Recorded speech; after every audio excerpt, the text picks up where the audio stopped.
ഇതൊക്കെ നമ്മുടെ ഭാരതപ്പുഴയുടെ ഇപ്പുറം തീരമാണ്.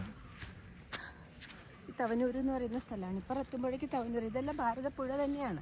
പുഴയിൽ മണൽത്തരികളാണ്. ആ മണൽത്തിട്ടൊക്കെ രൂപപ്പെടുത്തി നമ്മുടെ മഹാമാഘത്തിനുള്ള ഒരുക്കങ്ങളാണ് ഇവിടെ നടക്കുന്നത്. ഇപ്പോഴും 3-ാം തീയതിക്ക് വേണ്ടിയിട്ടുള്ള സജാവട്ടാണ്, ഒരുക്കങ്ങളാണ് ഇവിടെ നടക്കുന്നത്.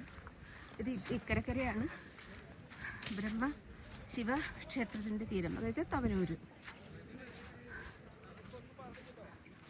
ഇങ്ങനെ ബ്രഹ്മ തപോ ഭൂമിയിലൂടെ ഇങ്ങനെ നടക്കുകയാണ് ഭാരതപ്പുഴ. മഴക്കാലത്ത് കവിഞ്ഞൊഴുകുന്ന ഭാരതപ്പുഴയുടെ മധ്യത്തൂടെയാണ് ഈ നടക്കുന്നത്. അതിൻ്റെ ഏറ്റവും മധ്യഭാഗമായിട്ടുള്ളിടത്താണ് കുറച്ച് വെള്ളമൊക്കെ ഉള്ളത്. ഇനി അങ്ങോട്ട് പോകുമ്പോൾ അത് പിന്നെയും നൂല് പോലെ നേർത്ത് വരും.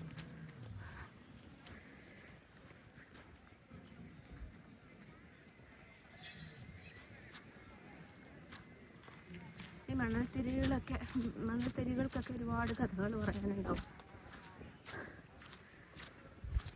നല്ല ചൂടാണ്. ചൂടിലൂടെ ഇങ്ങനെ നടക്കാം. തിരുനാവായ കുംഭമേളയിലേക്ക് സ്വാഗതം എന്ന ഒരു ബോർഡ് വെച്ചിരിക്കുന്നത് ഭാരതപ്പുഴയിൽ തന്നെയാണ്.